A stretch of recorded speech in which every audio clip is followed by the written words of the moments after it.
conscience de part de la population. En fait, ils ont vraiment le défi de préparer la population à la prévention et à la préparation face au risque. Après, assurer vraiment la synergie entre la réduction des risques de catastrophes et l'adaptation au changement climatique, parce qu'en fait, il y a des liens qui existent dans les deux sujets et des objectifs communs. Donc, c'est quelque chose qui se travaille beaucoup à l'international et que nous aussi, on essaie de faire les liens aussi avec l'environnement, c'est-à-dire la réduction des risques, l'adaptation au changement climatique et l'environnement.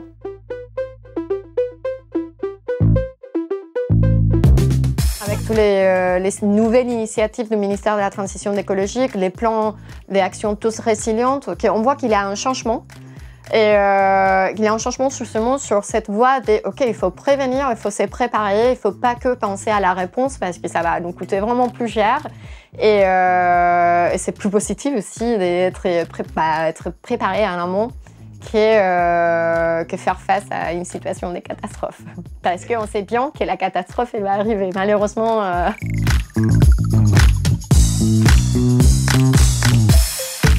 Date au niveau international, c'est pas que en France, mais c'est oui, certainement c'est un moment justement où on sait que partout dans le monde il y a des événements justement pour faire appel qu'il y a des risques qui sont de plus souvent, de plus fréquents et de plus intensité.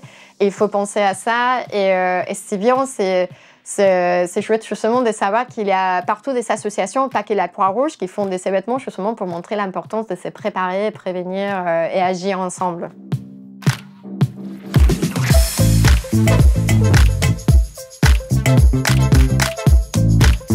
Il y a une organisation très importante au niveau des pays plus nordiques.